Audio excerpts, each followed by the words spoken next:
So today we're going to talk about what's the difference between existing and living. Oscar Wilde once said that to live is the rarest thing in the world. Most people exist, that is all. And a lot of people cling to this and they wonder, am I living or am I just existing? So today we're going to talk about what is meant by living versus existing. And should we try and live more often? And if we do want to live more often, how do we do that? When comparing living to existing, we're usually comparing being active to stopping and appreciating what we have. And for example, we might be out on a boat sailing and we're pulling in the anchor and pulling up the sails and we don't have the time to appreciate what we have. But then when we are in calm waters and we're standing behind the helm, looking out across the seas, enjoying the great day, then we have time to appreciate what a great boat we're on and the company we have. And this is what we often consider living. So the active side of it is often what we consider existing, and then the appreciation of what we have as living. So then the question is, should we try and live more often? And the answer probably is we need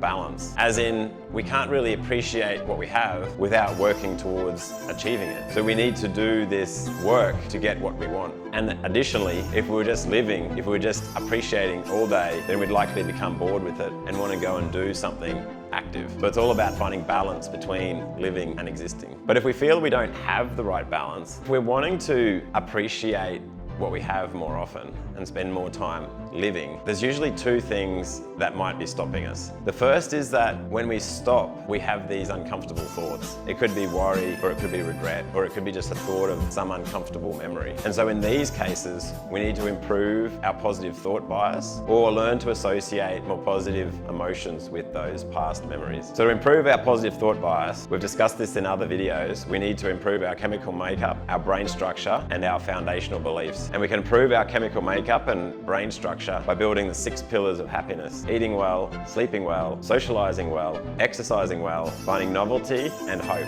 And then if it's just a past memory that keeps on coming back to us, then we need to learn to associate a more positive emotion with that memory. And we'll do another video on that too. The other reason we might find it hard to enjoy the moment is if we feel unproductive in that time. And this is all about our perspective. So if we've learned that relaxing and appreciating what we have is unproductive and being unproductive is bad, then we're going to feel bad when we do that. Just like if we've learned that eating chocolate for breakfast is bad, we're going to feel bad doing that. And if we can change our beliefs around that so that we now judge that as good, then we'll feel more comfortable doing that. And to do that, we need to find reasons that we believe. Reasons we're going to benefit by doing this activity. So why are we going to benefit by spending more time living, spending more time appreciating what we have? If we can identify that benefit, then we're more likely to take the time to do that. So what we have talked about today is that living usually refers to stopping and enjoying what we have.